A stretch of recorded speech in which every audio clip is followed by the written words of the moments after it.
এই গাছগুলা আমি যেমন পরিচর্যা করতেছি, আমার কিছু উদ্দেশ্য আছে। উদ্দেশ্য হলো এই যে আমি দেশের জন্য কিছু করতে চাই, দেশের মানুষের জন্য কিছু করতে চাই।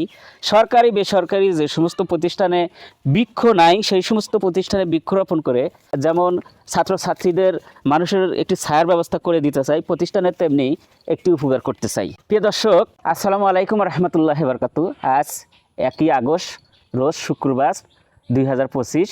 সবাইকে জুম্মা মোবারক। নতুন পেজ থেকে, নতুন ইউটিউব চ্যানেল থেকে নতুন বার্তা আপনাদেরকে দিচ্ছি যে প্রতি বছরের ন্যায় এবারও আমি বৃক্ষরোপণের অভিযান শুরু করেছি।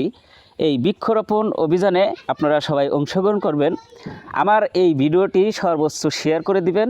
ধুনুট থানার এরিয়ার ভিতরে যতগুলো সরকারি বেসরকারি প্রতিষ্ঠান আছে, যে সমস্ত প্রতিষ্ঠানে এখনও বৃক্ষরোপণ নাই কিংবা রৌদ্রে মানুষ কষ্ট পাচ্ছে, এই সমস্ত জায়গায় আমি বৃক্ষরোপণের মাধ্যম দিয়ে প্রতিষ্ঠানকে যেরকম সহযোগিতা করতে চাই, দেশের মানুষকে তেমনিভাবে গাছের ছায়ার একটি ব্যবস্থা করতে চাই।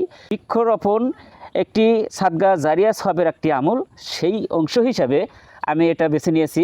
আলহামদুলিল্লাহ, আমি প্রত্যেক বছরেই আমার মানবিক মুজাফফর আলী পেজ এবং ইউটিউব চ্যানেলের পক্ষ থেকে এইটা আমি অব্যাহত রাখবো। আপনারা এই ভিডিওটা শেয়ার করে সকলের কাছে পৌঁছে দেওয়ার চেষ্টা করবেন এবং যাদের চারার প্রয়োজন, আমার চারার আইটেম বট গাছ আছে, পাইকর গাছ আছে এবং আম, জলপাই, কাঁঠাল এবং বকুলের গাছ, কৃষ্ণচূড়ার গাছ, এইগুলা গাছ আপনারা চয়েস করে যে কোনো গাছ আপনি নেবেন।